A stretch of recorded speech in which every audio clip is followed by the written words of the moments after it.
오늘 우리에게 주시는 하나님의 말씀, 누가복음 9장 12절 말씀입니다. 날이 저물어가매 12사도가 나와 여짜오되 무리를 보내어 두루 마을과 촌으로 가서 유하며 먹을 것을 얻게 하소서. 우리가 있는 여기는 빈들이니이다. 아멘. 사랑하는 성도 여러분, 저는 오늘 이 아침에 누가복음에 있는 말씀을 토대로 인생의 문제를 해결하는 제목으로 말씀의 은혜를 나눕니다. 여러분 스스로 한번 손을 들어서 여러분의 가슴에 얹고 이 말씀의 제목대로 저를 따라서 이렇게 선포합시다. 인생의 문제를 해결하라. 다시 한번 인생의 문제를 해결하라. 사랑하는 성도 여러분, 세상에 문제 없는 인생은 없습니다. 그러나 지금 이 자리에서 저와 여러분을 부르신 하나님은 우리의 인생의 모든 문제를 해결하실 유일한 전능자이십니다. 그 하나님 앞에 나오신 여러분, 하나님은 여러분의 인생의 문제를 해결하길 원하셔서 여러분을 이 자리로 이 시간에 부르신 것을 믿으십니까? 바라기는 여러분의 인생의 문제가 어떠한 문제가 되시든 주님 안에서 해결되기를 축원합니다. 신앙생활은 한마디로 말하면 인생의 문제를 해결하는 거예요. 여러분의 인생에 어떤 문제가 있을까요? 오늘 이 본문을 통해 저는 우리 인생의 세 가지의 문제를 해결해 주셨던 예수님의 이야기를 토대로 우리도 또한 예수님이 베푸신 이 기적의 순간을 우리도 또한 다시 한번 떠올리면서 우리 인생의 세 가지의 문제, 그 문제를 하나하나 해결할 수 있는 우리가 되어야 할 줄로 믿습니다. 사랑하는 성도 여러분, 인간은요, 삶을 이렇게 되돌아보면 성경은요, 삶을, 인간의 문제를 크게는 보이는 문제와 보이지 않는 문제로, 왜냐하면 인간이라는 존재는 보이는 부분과 보이지 않는 부분으로 되어 있잖아요. 여러분의 생각 혹은 마음, 이런 것들은 여러분 눈에 보여요, 안 보여요? 안 보입니다. 그럼에도 불구하고 여러분의 생각 혹은 마음 있어요, 없어요? 있습니다. 목사님 잘 모르신 것 같은데 우리 남편은 아무 생각 없이 삽니다.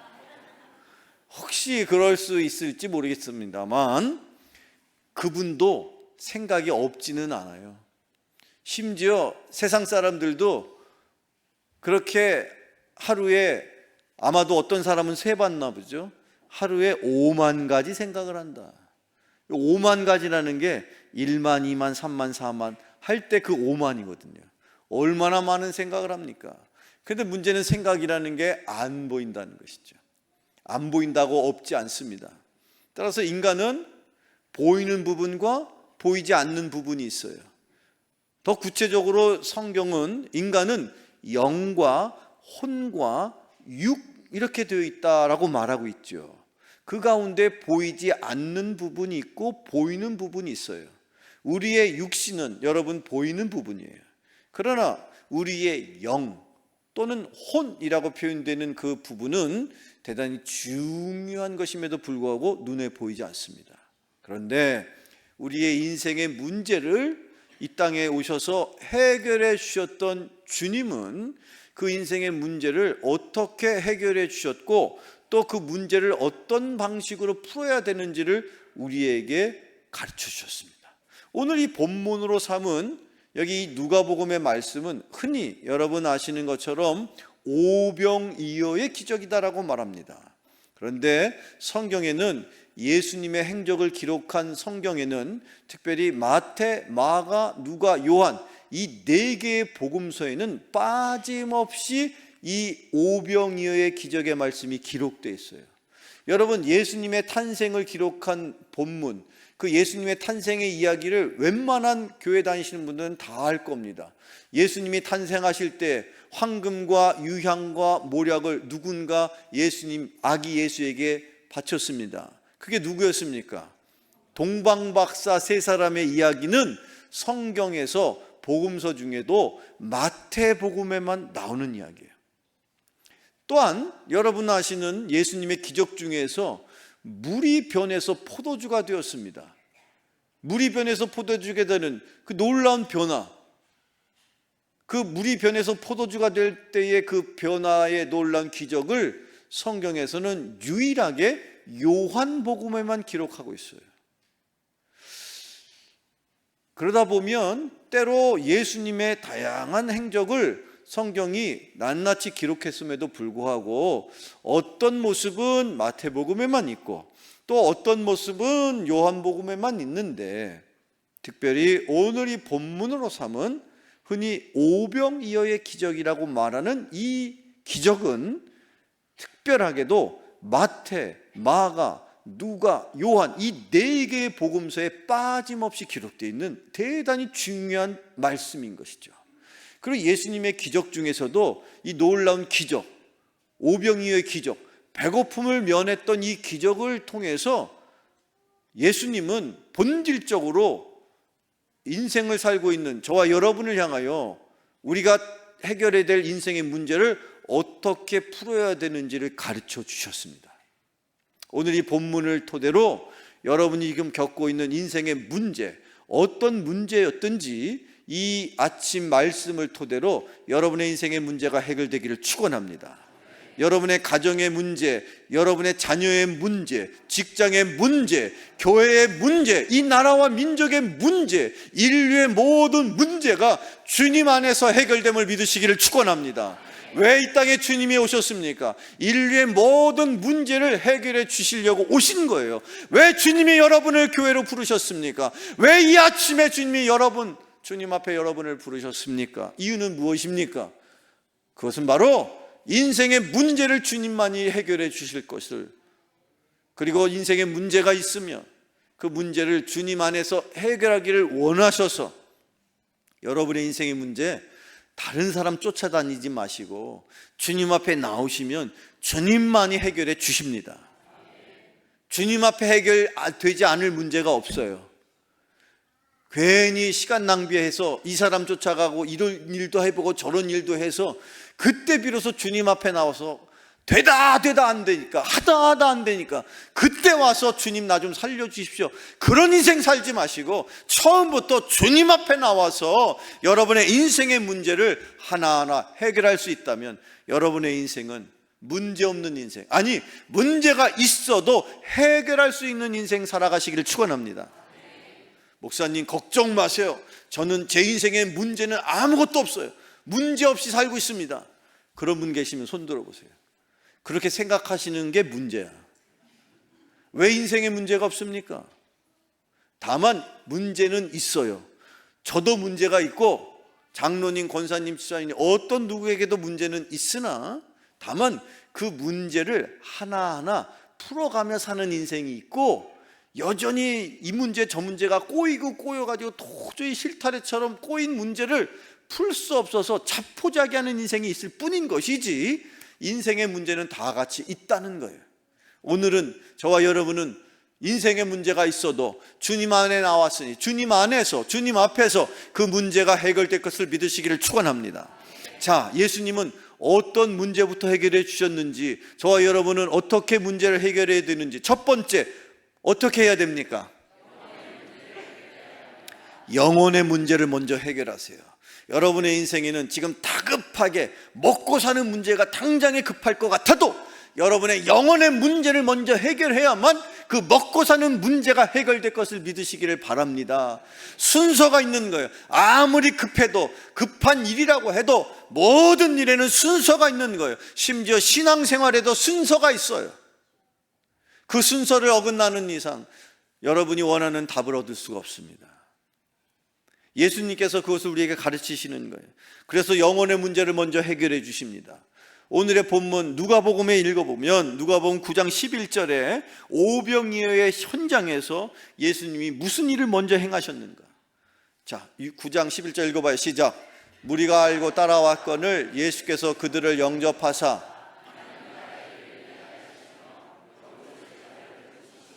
아멘. 예수님의 소식을 들은 많은 당시의 이스라엘 백성들이 예수님 곁으로 모여들었습니다. 예수님을 따르는 무리들이 한때가 되었어요. 어마어마한 때가 모였습니다. 그때 예수님께서 무엇을 행하셨느냐? 먼저 그들 앞에서 하나님 나라의 일을 이야기하셨다. 복음을 선포하시고 하나님의 비밀을 먼저 전하셨다는 거예요. 하나님 나라의 일이 무엇일까요? 하나님 나라의 일, 우리가 거창하게 생각하는, 대단하다고 생각하는 헌신, 봉사 또는 교육 또는 훈련, 또 그 밖에 다양한 많은 것들이, 물론 그게 하나님의 나라의 일이겠죠. 그게 하나님이 원하시는 일이니까, 하나님 나라를 위한 일이니까 하나님의 일이라고 할 수 있습니다. 그러나 구체적으로 예수님은 하나님 나라의 일이 무엇인지를 가르쳐 주셨어요. 또 다른 신약성경, 또 다른 복음서 요한복음의 6장에 이런 말씀이 기록되어 있어요. 예수님이 당시 제자들이 물었을 때 예수님이 이렇게 말씀하십니다. 같이 읽어봐요. 시작.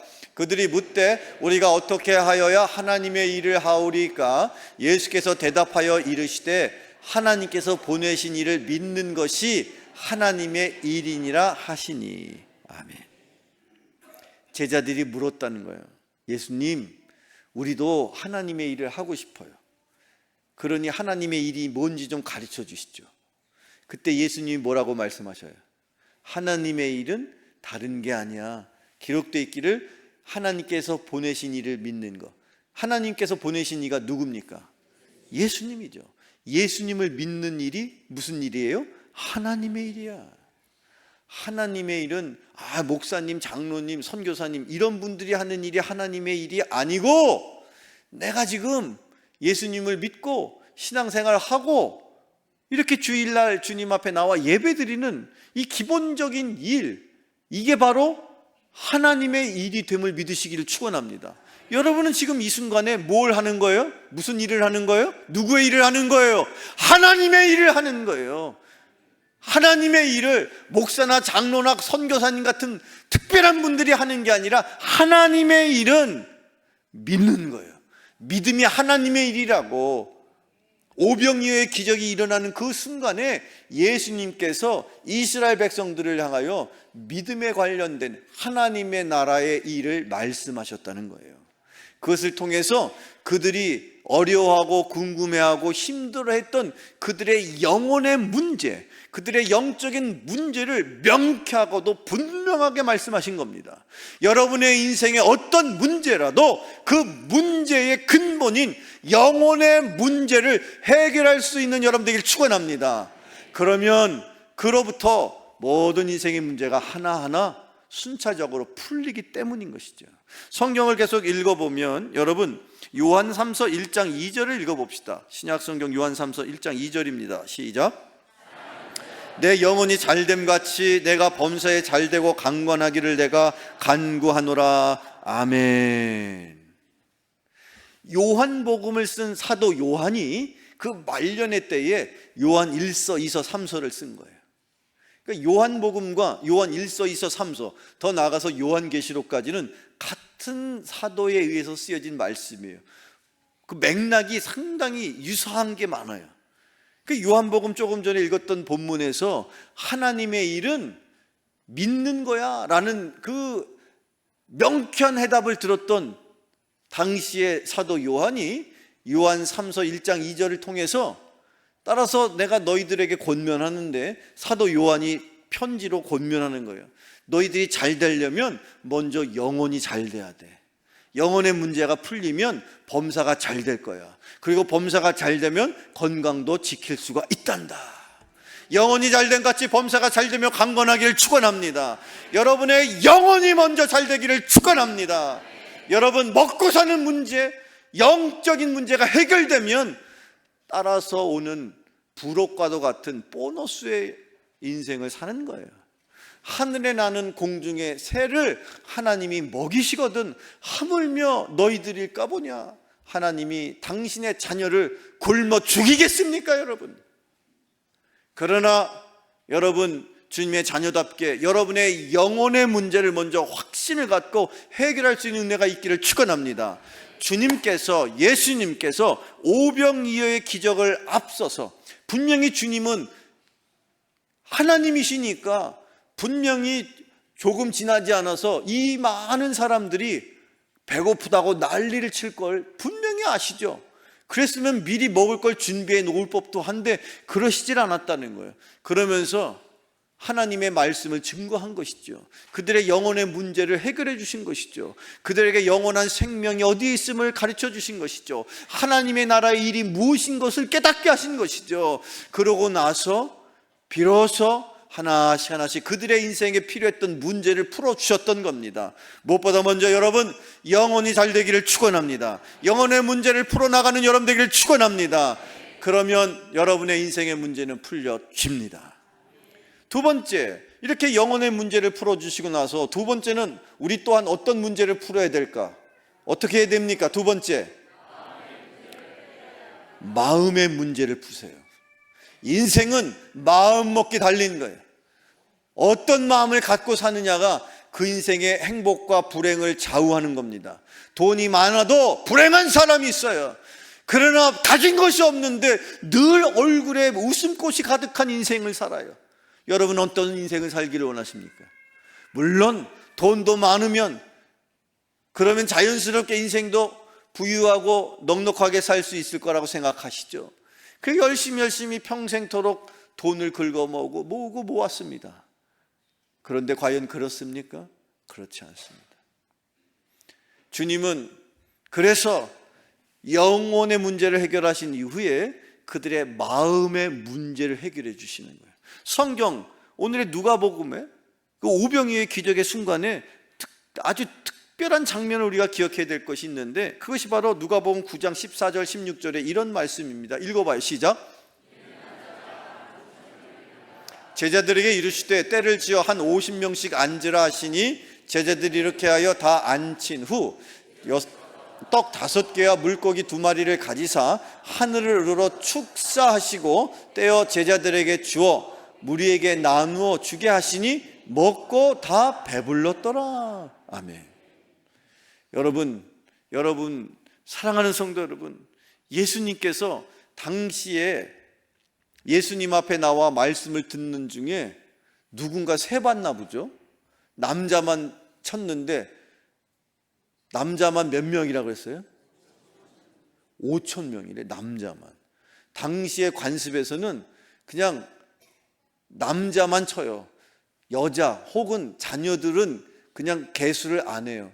그렇다고 그게 뭐 여자들을 무시했거나 또는 어린이들을 무시해서가 아니라 어떤 일이든 큰 일은 남자가 우선해서 헌신해야 되고 앞장서야 되니까 우선 계수를 할 때 남자를 계수하는 거예요.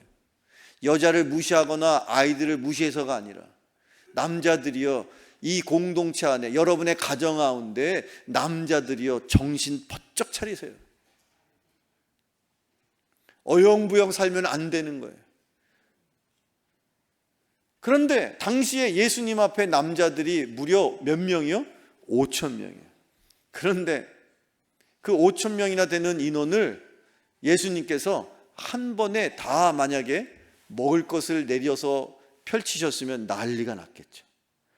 그 난리 속에 심지어 좀 빈약하고 연약한 사람은 뒤로 처지면서 먹을 걸 제대로 받지도 못했을 거고 구경도 못했을 거고 소외되는 사람이 있었을 거고 심지어 엉키고 설키고 하다 보면 짓밟히는 사람도 있을 거고 다치는 사람, 부상당한 사람 별일이 다 있을 것 같으니까 예수님이 어떻게 하셨어요? 50명씩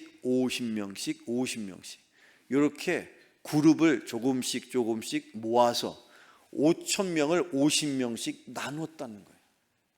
그것은 예수님께서 그들의 삶 속에 필요한 영혼의 문제가 해결된 다음에 그들의 삶 속에 필요한 질서를 가르치시는 거예요.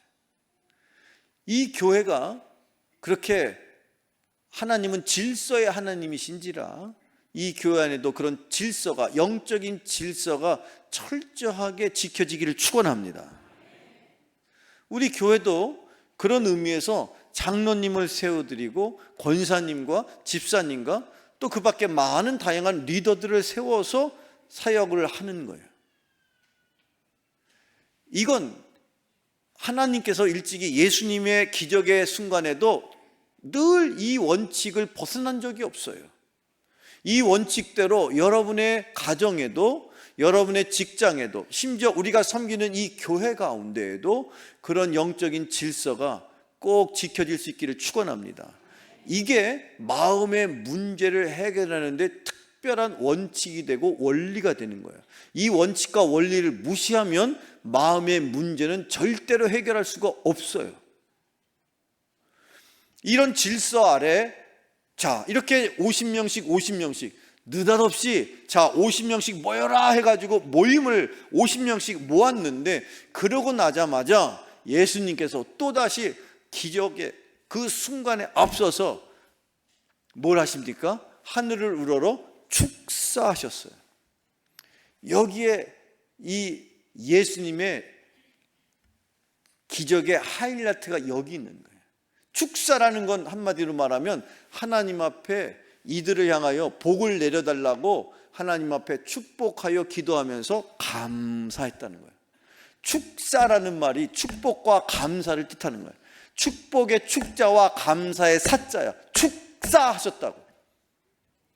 우리 인생의 문제가, 마음의 문제가, 여러분의 생각의 문제가 어디에서 어떻게 있든지 여러분의 생각에 질서가 잡혀지고, 그 질서의 첫 번째 여러분이 마음으로 간직해야 될, 고백해야 될 생각은 감사인 것입니다. 내 안에 복잡한 다양한 많은 생각이 있어요. 심지어 내 인생을 내가 바라볼 때 너무 많은, 그냥 5만 가지 생각이 다 떠올라. 하루에도 수십 가지, 수백 가지, 수천 가지 생각이 떠올라. 오죽하면 5만 가지 생각이라고 하겠느냐 말이죠. 그런데 그 중에서 그 무수히 많은 생각 중에 첫 번째 떠올려야 될 생각은 무엇입니까? 감사인 것입니다. 그러고 나서야 그 첫 번째 기준이 정해지면 그 다음부터 또 다른 생각, 사업의 생각, 교육의 생각, 그 밖에 이런저런 생각들이 정확하게 질서가 정연하게 되는 거예요. 왜 내가 생각이 이랬다가 저랬다가 내 마음이 싱숭생숭하면서 오락가락하는지 아십니까? 생각에 질서가 없으니까. 근데 생각의 질서가 왜 없습니까? 문제가 뭡니까? 여러분이 마음속에 떠올려야 될 무엇보다도 중요한 먼저 첫 번째 생각은 감사인 거예요. 그래서 제가 이 원리를 알고 이 진리를 알기 때문에 우리 감사해야 된다는 거예요. 추수감사절 그냥 몇몇 사람만, 그냥 열심히 있는 사람만 앞장서 가지고 뭐 과일 갖다 놓고 장식하고, 그래서는 안 된다는 얘기를 하는 겁니다. 왜 우리 교인들이 이 축복의 원리를 모르고 엄한 데 가가지고 복을 달라고 복을 비는지 난 이걸 모르겠어요. 복을 받으려면 원칙과 원리를 알고 그대로 하면 복을 주시는데, 인생의 문제가 어디서부터 풀려나가는지를 성경은 분명하게 우리에게 말하고 있는데, 먹고 사는 문제가 급해도 영적인 문제를 풀고 마음의 문제를 풀어서 그래야 먹고 사는 문제가 풀릴 것인데, 당장에 내가 먹고 살겠다고, 분명히 여러분 하늘에 나는 공중에서도 먹이시는 분이세요. 여러분 굶어 죽을 것 같습니까? 하나님 앞에 여러분의 영혼의 문제가 해결되면 감사하셔야 돼요. 그러면 여러분의 인생의 복잡한 문제가 질서정연하게 정렬이 되는 거예요. 아무리 복잡한 문제도 실마리를 잡고 시간이 걸려도 풀면 풀리는 거예요. 급해가지고 이것 조금 저것 조금, 그러니 인생의 문제가 안 풀리는 거예요. 힘든 거예요. 어려운 일. 신앙생활하면서 왜 어려운 인생 사십니까? 무엇 때문에 여러분은 신앙생활 하십니까? 신앙생활하면 내 인생의 어떤 문제라도 하나씩 해결되고, 이걸 통해서 하나님 앞에 영광을 돌리고, 그러려고 하나님이 여러분을 부르신 거예요. 신앙생활하는데 점점 더 힘들어지고 어려워지면 결단하세요. 내가 도대체 신앙생활 제대로 하는 건가? 꼭 명심합시다. 하나님 앞에서 우리의 영혼의 문제가 해결되면 또 덩달아 마음의 문제가 해결되어야 돼요. 그래서 우리에게 감사하라고 말하는 거예요. 성경을 읽어보세요. 잠언 4장 23절에 구약 성경은 이렇게 말하고 있어요. 읽어봐요. 시작.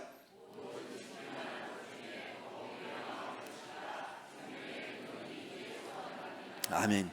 여러분의 인생에서 이 말씀을 마음판에 새기고 내가 뭘 지켜야 하는지 분명히 명심하세요. 여러분은 지키고자 하는 것, 돈도 있어요, 명예도 있어요, 권력도 있어요, 건강도 있어요, 감정도 있어요, 자존심도 있어요. 그러나 무엇보다 먼저 지킬 것이 있어요. 무엇입니까? 마음을 지키세요. 왜? 마음을 잃어버리고 마음을 빼앗겨버리면 돈이 무슨 소용이 있고 건강이 무슨 소용이 있습니까? 자존심이 무슨 소용이 있습니까? 마음을 빼앗겨버리면 그 인생 희망이 있습니까? 없는 거예요. 그러나 마음을 지키는 자는 언제든 돈도 건강도 관계도 감정도 회복시켜 주십니다. 주님이 회복시켜 주십니다. 그러니 마음을 지키십시다. 근데 그 마음을 지킬 수 있는 방법, 여러분의 마음 지킬 수 있어요? 어떻게 지킵니까? 돈 있는 사람 은행에다 저금하고 금고에다가 금붙이 넣어놓고 그렇게 보관할 수 있죠. 근데 마음은 내가 어떻게 지키냔 말이야. 내 마음 내가 알아요, 몰라요? 내 마음 나도 몰라. 내가 나를 모르는데 난들 너를 알겠느냐? 갑자기 노래하려니까 어색하네. 이런 걸 하면 안 되는 건데 강단에서 이렇게 갑자기 그 가사가 떠오르는데 어찌 보면 그 복음성가보다도 더 간절한 것 같아. 그 가사가 내가 내 마음도 모르는데 내가 네 마음을 어떻게 아니? 그런 내용 아닙니까? 여러분, 인간이 자기 마음을 어떻게 알아서 어떻게 지킨단 말입니까? 왜 내 마음을 지키지 못하느냐? 이유는 뭐야? 내가 내 마음 몰라서 그런 거예요. 그런데 나보다도 내 마음을 더 잘 아시는 분은 내 마음을 지켜줄 수 있습니다. 성경 말씀에 사도 바울은 빌립보서 이렇게 말하고 있어요. 같이 읽어봐요. 빌립보서 시작. 아무것도 염려하지 말고 다만 모든 일에 기도와 간구로 너희 구할 것을 감사함으로 하나님께 아뢰라. 그리하면 모든 지각에 뛰어난 하나님의 평강이 그리스도 예수 안에서 너희 마음과 생각을 지키시리라. 아멘.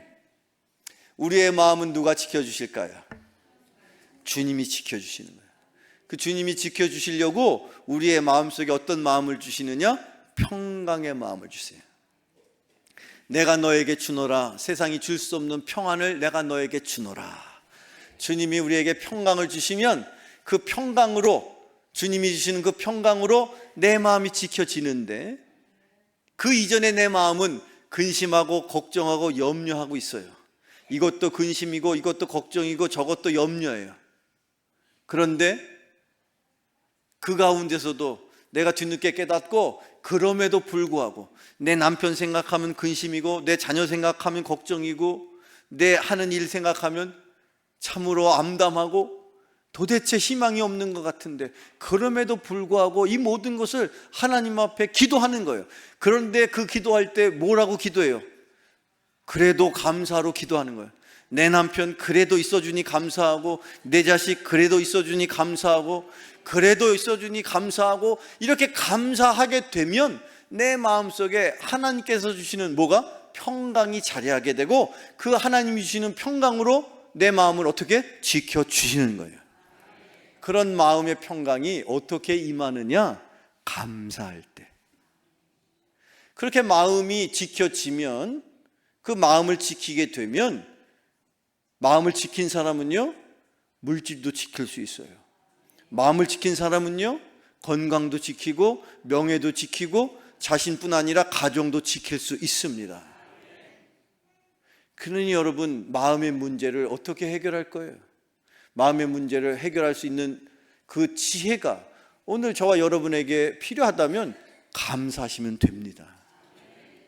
끝으로 세 번째, 자, 주님이요 근본적으로 배고픔을 해결해 주시고자 원하셨지만 그걸 처음부터 배고픈 것부터 해결해 주신 게 아니라 영혼의 문제를 해결해 주시고 마음의 문제를 해결해 주시고 그리고 나서 저와 여러분이 원하는 대로 배고픔을 해결해 주시는 거예요. 육체의 문제를 해결해야 합니다. 순서가 있죠?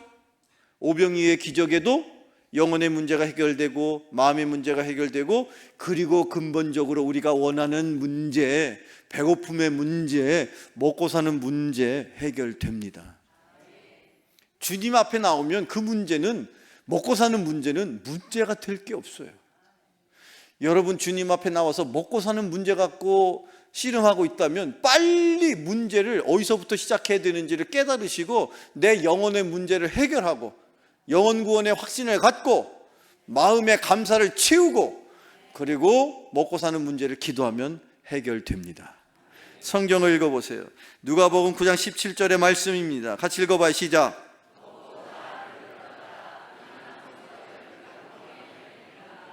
아멘. 일찍이 사도들을 통해서 초대교회에 성령의 역사가 이루어지는 그 초대교회의 역사 속에는 우리가 주목할 만한 내용이 하나 있는데, 그 중에서도 사도들이 복음을 증거할 때에 복음을 들었던 그들에게, 초대교인들에게 어떤 일이 일어났는지를 보면, 자, 사도행전을 봅시다. 사도행전 말씀을 보여주세요. 사도행전 4장입니다. 시작.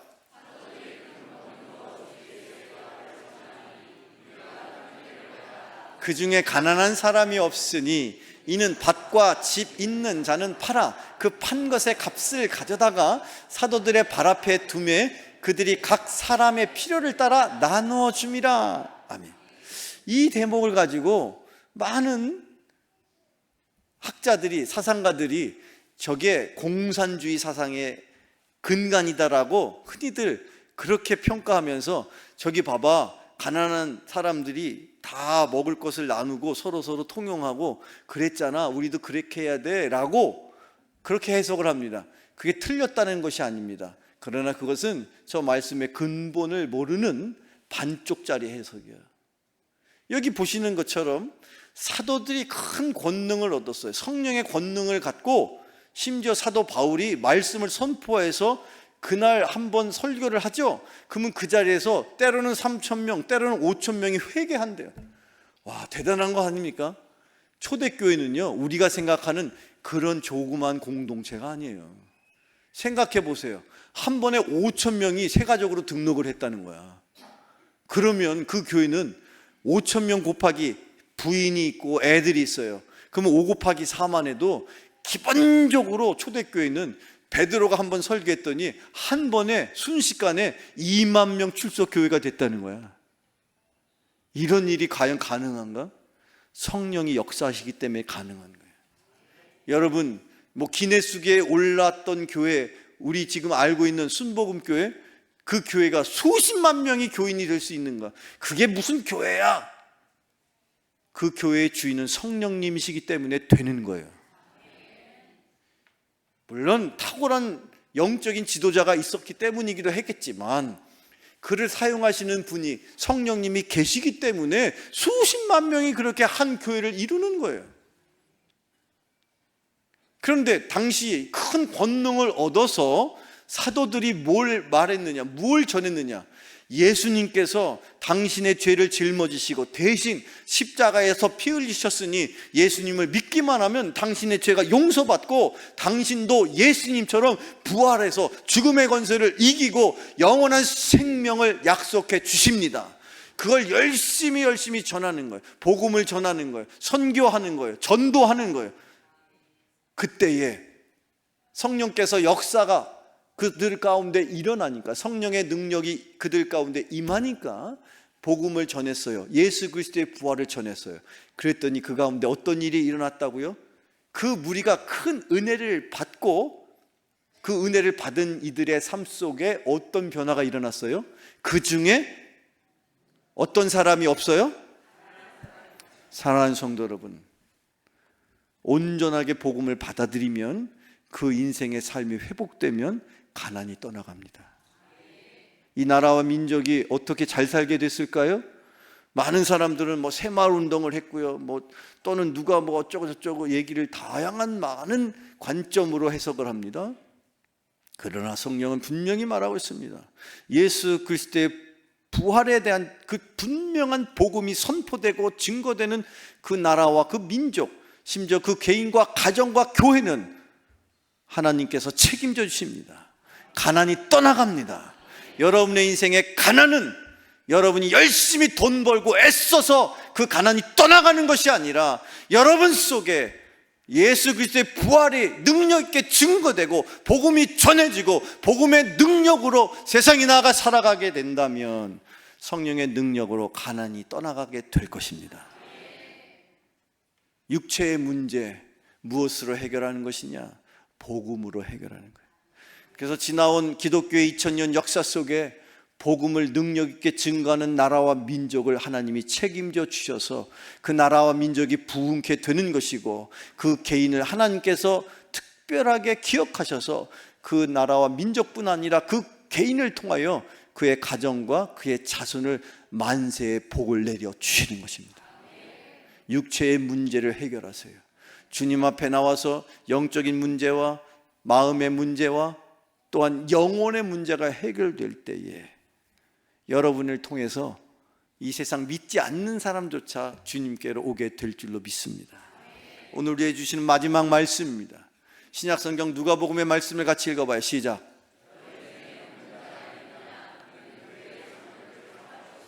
그들은 주의 이름으로 기름을 바르며 그를 위하여 기도할지니라. 믿음의 기도는 병든 자를 구원하리니 주께서 그를 일으키시리라. 혹시 죄를 범하였을지라도 사하심을 받으리라. 아멘. 아마 이 말씀대로 하면 우리 교회 장로님들은 엄청 바빠지실 거야. 그렇잖아요. 병든 자가 교회 안에 있으면 어떻게 하래요? 누구에게? 장로님들에게 가서 청하시는 거예요. 장로님, 제가 이렇게 저렇게 몸이 이렇게 저렇게 안 좋은데 하고 장로님들에게 찾아가세요. 장로님들이 기다리고 계십니다.